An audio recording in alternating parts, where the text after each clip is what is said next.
ರಾಜ್ಯ ಸಾರಿಗೆ ಇಲಾಖೆಯ ವ್ಯಾಪ್ತಿಗೆ ಒಳಪಡುವ ಎಲ್ಲ ನಿಗಮಗಳ ಸಾರ್ವಜನಿಕ ಬಸ್ಸುಗಳ ಕಿಟಕಿಗಳಿಗೆ ಕಡ್ಡಾಯವಾಗಿ ಕಬ್ಬಿಣದ ಸರಕುಗಳನ್ನು ಅಳವಡಿಸಲು ಹಾಗೂ ಬಸ್ಸುಗಳಲ್ಲಿ ಗುಟ್ಕಾ, ತಂಬಾಕು ಸೇವನೆ ಮತ್ತು ಧೂಮಪಾನ ಮಾಡುವವರ ವಿರುದ್ಧ ಕಟ್ಟುನಿಟ್ಟಿನ ಕ್ರಮ ಕೈಗೊಳ್ಳುವಂತೆ ಕರ್ನಾಟಕ ರಾಜ್ಯ ಪೊಲೀಸ್ ದೂರುಗಳ ಪ್ರಾಧಿಕಾರದ ಸದಸ್ಯರಾದ ಮೋಹನ್ ಕುಮಾರ್ ದಾನಪ್ಪನವರು ಸಾರಿಗೆ ಇಲಾಖೆಯ ಸರ್ಕಾರದ ಕಾರ್ಯದರ್ಶಿಗಳಿಗೆ ಪತ್ರವನ್ನು ಬರೆದಿದ್ದಾರೆ. ಈ ಕುರಿತು ಮೋಹನ್ ಕುಮಾರ್ ದಾನಪ್ಪನವರು ಅವರ ಜೊತೆ ನಮ್ಮ ಪ್ರತಿನಿಧಿ ಪ್ರಸನ್ನ ದೇವನೂರು ನಡೆಸಿರುವಂತಹ ಎಕ್ಸ್ಕ್ಲೂಸಿವ್ ಚಿಟ್ ಚಾಟ್ ಇಲ್ಲಿದೆ ನೋಡಿ. ಈಗಷ್ಟೇ ನಾವು ನೋಡಿದ್ದೇವೆ, ಗುಟ್ಕಾ ಹುಗಿಯಕ್ಕೆ ಹೋಗಿ ತಲೆಯನ್ನ ಬಸ್ಸಿಂದ ಹೊರಹಾಕಿದಕ್ಕೆ ಒಬ್ಬ ಮೃತಪಡ್ತಾನೆ. ಇದು ಅತ್ಯಂತ ಶಾಕಿಂಗ್ ಆದಂಥ ಘಟನೆ. ಆದರೆ KSRTC BMTC ಬಸ್ಗಳಲ್ಲಿ ಸುರಕ್ಷತೆ ಇಲ್ವಾ ಅನ್ನುವಂಥ ಪ್ರಶ್ನೆ. ಅದರಲ್ಲೂ ಕೂಡ ಕಡೆಯ ಸೀಟ್ನಲ್ಲಿ ಕೈಯನ್ನು ಹಾಕುವಂಥದ್ದು, ತಲೆಯನ್ನು ಹಾಕುವಂಥದ್ದು, ಈ ರೀತಿ ಗಾಯಗೊಳ್ಳುತ್ತಿರುವಂತಹ ಪರಿಸ್ಥಿತಿ ಮತ್ತೆ ಸಾವನ್ನಪ್ಪುತ್ತಿರುವಂತಹ ಪರಿಸ್ಥಿತಿ ಕೂಡ ಹೆಚ್ಚಾಗ್ತಾ ಇದೆ. ಇದಕ್ಕೆ ಸಂಬಂಧಪಟ್ಟಂತೆ ಪ್ರಮುಖವಾಗಿ ಪೊಲೀಸ್ ದೂರುಗಳ ಪ್ರಾಧಿಕಾರದ ಸದಸ್ಯರಾದ ಮೋಹನ್ ಕುಮಾರ್ ದಾನಪ್ಪ ನಮ್ಮ ಜೊತೆ ಇದ್ದಾರೆ. ಅವರು ಲೆಟರ್ ಬರೆದಿದ್ದಾರೆ KSRTCಗೆ ಮತ್ತೆ BMTCಗೆ. ವಿಶೇಷ ಕ್ರಮಗಳ ಬಗ್ಗೆ ಅವರು ಉಲ್ಲೇಖ ಮಾಡಿದ್ದಾರೆ. ಅವ್ರು ನಮ್ಮ ಜೊತೆ ಇದ್ದಾರೆ, ಅವ್ರನ್ನೇ ಮಾತಾಡ್ಸೋಣ.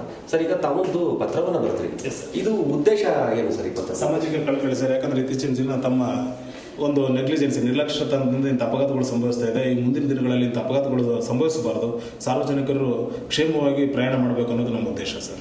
ಸರ್, ಈ ಘಟನೆಯನ್ನು ಗಮನಿಸಿದ ಸಂದರ್ಭದಲ್ಲಿ ತಾವು ಒಂದಷ್ಟು ಅವರಿಗೆ ಸುರಕ್ಷತಾ ಕ್ರಮಗಳನ್ನು ಕಡ್ಡಾಯವಾಗಿ ತೆಗೆದುಕೊಳ್ಬೇಕು ಅಂತ ಹೇಳಿದ್ರಿ. ಏನೇ ಕ್ರಮ ತೆಗೆದುಕೊಳ್ಳಬೇಕು ಸರ್? ಕಡ್ಡಾಯವಾಗಿ, ಯಾಕಂದ್ರೆ ಈಗ ನೋಡಿ, ಆ ಒಂದು ಘಟನೆ ನೋಡಿದಾಗ, ಅಪಘಾತವನ್ನು ನೋಡಿದಾಗ ಹಿಂದಿನ ಕಿಟಿಕಿಯಲ್ಲಿ ಇದು ಯಾವುದು ಸೇಫ್ಟಿ ಮೆಜರ್ ಅಂದ್ರೆ ಸುರಕ್ಷತೆ ಯಾವುದು ಕಬ್ಬಿಣದ ಸರಳುಗಳನ್ನ ಅಳವಡಿಸಿರಲಿಲ್ಲ. ಇದು ಒಂದು ಮುಖ್ಯವಾದ ಕಾರಣ ಆಗ್ತದೆ. ಯಾಕಂದ್ರೆ ಆ ಸರಳುಗಳನ್ನು ಅಳವಡಿಸಿತ್ತು ಅಂದ್ರೆ ಅವ್ನು ಪೂರಾ ಬಾಡಿನಲ್ಲಿ ಹೊರಗಡೆ ಹಾಕಕ್ಕೆ ಆಗ್ತಾ ಇರಲಿಲ್ಲ.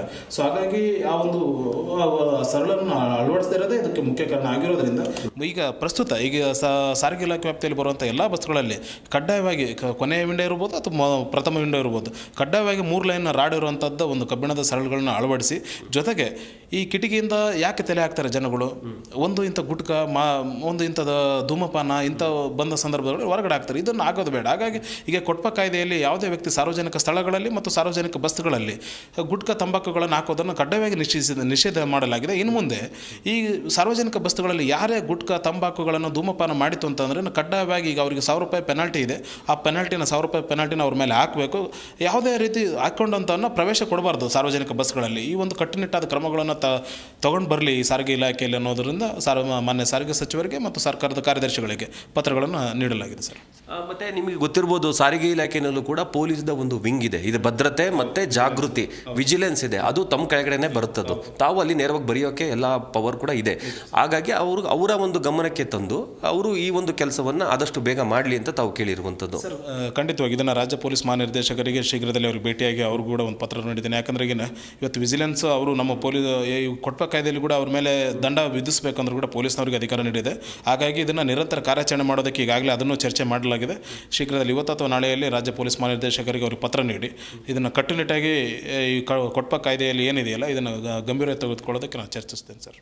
ಇಷ್ಟು ಮೋಹನ್ ಕುಮಾರ್ ದಾನಪ್ಪ ಅವ್ರ ಮಾತು. ಏನೇ ಆಗಲಿ, ಅವ್ರು ಬರೆದಿರುವಂಥ ಪತ್ರ ಬಹಳ ಗಂಭೀರವಾದಂಥ ವಿಚಾರ. ಯಾಕಂತಂದರೆ ಬಹಳ ಘಟನೆಗಳು ನಡೀತಾ ಇದೆ. ಕೊನೆಯ ಸೀಟ್ನಲ್ಲಿ ಅಥವಾ ಮುಂಭಾಗದ ಸೀಟ್ನಲ್ಲಿ ತಲೆಯನ್ನು ಆಚೆ ಹಾಕುವಂಥದ್ದು, ಕೈನ ಆಚೆ ಹಾಕುವಂಥದ್ದು, ಅಥವಾ ಅಪಘಾತಗಳಲ್ಲಿ ಈಗ ನೋಡಿ ಪ್ರಾಣವನ್ನೇ ಕಳೆದುಕೊಂಡಂಥ ಘಟನೆಯನ್ನು ನಾವು ನೋಡಿದ್ದೇವೆ. ಈ ನೆಲೆಯಲ್ಲಿ ಈಗಲಾದರೂ ಕೂಡ ಸಾರಿಗೆ ಇಲಾಖೆ ಎಚ್ಚೆತ್ತುಕೊಳ್ಳುತ್ತಾ ಇದಕ್ಕೆ ಸಂಬಂಧಪಟ್ಟಂಥ ಕೆಲಸವನ್ನು ಮಾಡುತ್ತಾ ಅನ್ನುವಂಥ ವಿಚಾರವನ್ನು ನಾವು ಕಾದು ನೋಡಬೇಕಾಗುತ್ತೆ. ಕ್ಯಾಮ್ರಾ ಪರ್ಸನ್ ಶಂಕರ್ ಜೊತೆ ಪ್ರಸನ್ನ ದೇವನೂರ್, ಜಿ ಕನ್ನಡ ನ್ಯೂಸ್, ಬೆಂಗಳೂರು.